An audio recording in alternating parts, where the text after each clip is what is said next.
Hello friends, आप सबका स्वागत है यूट्यूब चैनल पे। इस वीडियो में हम लोग देखेंगे किरचॉफ सर्किट लॉ।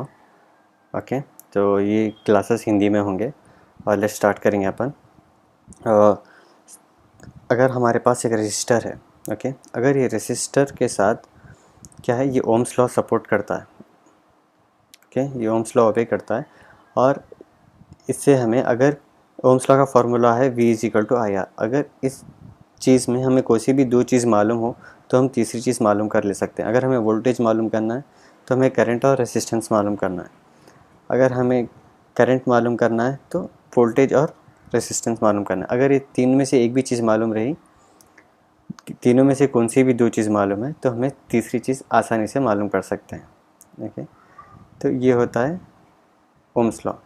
ये एक सिंगल सर्किट है। अगर समझो हमारे पास ये एक सिंगल रेसिस्टर है। अगर समझो हमारे पास दो रेसिस्टर है, ओके, और ये दो रेसिस्टर सीरीज़ में है।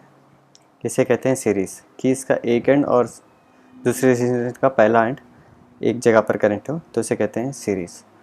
अगर ये मालूम करना है तो इसे हम ये फार्मूले से करते हैं, R is equal to R1 plus R2। ये दोनों का सम निकाल दिए तो हमें ओवरऑल मिल जाता है। ओके, और एक बार R मालूम हो गया तो अगेन फिर ये ओम्स लॉ में आ जाता है। ओके, अगर फिर रेसिस्टेंस पैरेलल में है, जैसा कि ये कनेक्ट है, तो इसमें रेसिस्टेंस मालूम करना है 1/R is equal to 1/R1 plus 1/R2, और इसके थ्रू हम लोग R मालूम कर दे सकते हैं, जिससे फिर ये ओम्स लॉ में आ जाता है V is equal to I R. Okay, vice versa भी कर सकते हैं। अगर वी आई मालूम है तो उसके हिसाब से आर भी मालूम कर सकते हैं हम लोग। तो इस सब चीज़ों के लिए तो ओम्स लॉ है। अगर समझिए आपका सर्किट थोड़ा और कॉम्प्लिकेटेड है, कि टी ब्रिज नेटवर्क में है, टी नेटवर्क में या ब्रिज नेटवर्क में है, तो तब सिर्फ ओम्स लॉ से हम लोग मालूम नहीं कर सकते। तो उस लिए हम लोग निकाले हैं, हम लोगों के पास है किरचॉफ सर्किट लॉ। ओके, जैसा कि ये सर्किट है, यहाँ ये तो सीरीज़ में है, बट फिर ये भी एक सीरीज़ में होता है। फिर ये हम लोग मालूम कर नहीं सकते कि यहाँ पर कितना करंट पास हो रहा है, यहाँ पर क्या करंट है, क्या वोल्टेज है, तो हम लोग ये बता नहीं सकते। तो इसके लिए हम लोग किरचॉफ लॉ पढ़ेंगे। तो पहला वाला है किरचॉफ फर्स्ट लॉ। ओके, उससे पहले किरचॉफ आया कहाँ से? इसे 1945 में एक जर्मन फिजिसिस्ट जिसका नाम है गुस्ताव किरचॉफ ने इंट्रोड्यूस किया था। इन्होंने एक सेट ऑफ रूल्स इंट्रोड्यूस किया था जिसके थ्रू हम लोग ये कैलकुलेट कर सकते हैं, या तो उसे रूल्स भी कह सकते हैं या फिर लॉस भी कह सकते हैं, जिसके थ्रू हम लोग कैलकुलेट कर सकते हैं बिना कुछ झंझट के इजीली। और ये हुआ था इंट्रोड्यूस 1845 में। ओके, और ये सब एप्लीकेबल है सिर्फ क्लोज सर्किट्स के लिए।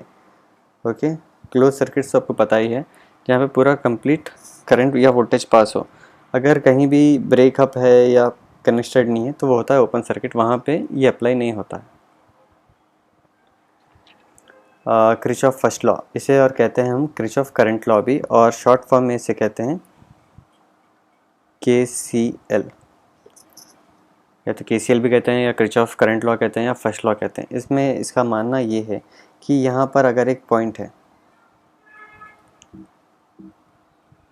अगर ये कोई पॉइंट है, ये पॉइंट में तीन तरफ से करंट इंट्रोड्यूस हो रहा है।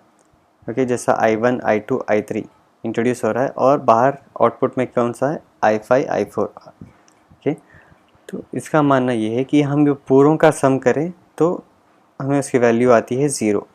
जो करंट पॉइंट के अंदर की तरफ जा रहा है, इन डायरेक्शन में जा रहा है, उसे हम लेंगे पॉजिटिव, और जो आउट डायरेक्शन में जो बाहर जा रहा है उसे हम लेते हैं नेगेटिव। अगर हम लोग पूरों को ऐड करें तो हमें आती है वैल्यू 0। तो जिससे हम एक चीज़ कर सकते हैं कि नेगेटिव चीज़ को राइट हैंड साइड पे ला लिए तो ये नेगेटिव पॉजिटिव हो जाता है, और हम इसे कहते हैं I1 plus I2 plus I3 is equal to I4 plus I5।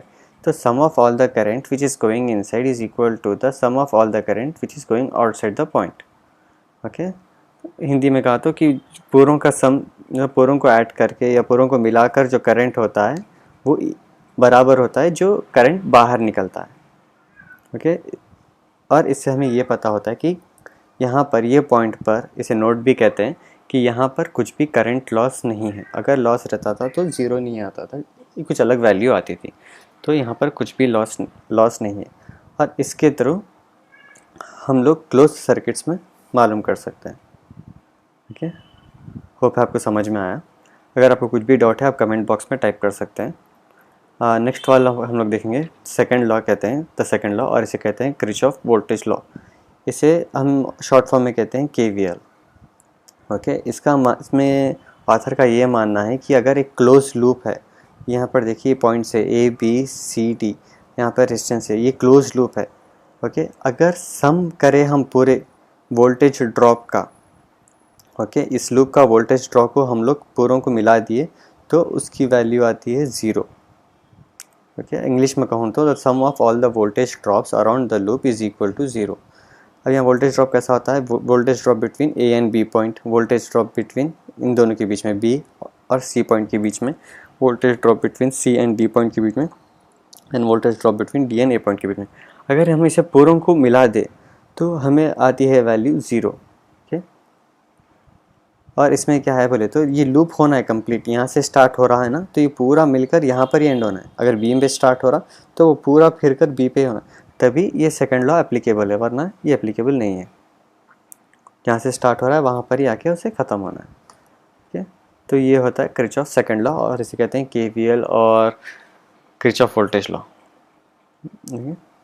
तो होप है आपको वीडियो समझ में आया होगा। अगर आपको कुछ भी डाउट है आप कमेंट करिए। अगर आपको वीडियो पसंद आए तो प्लीज़ लाइक करिए, शेयर करिए, सब्सक्राइब करिए और वीडियोज़ के लिए धन्यवाद।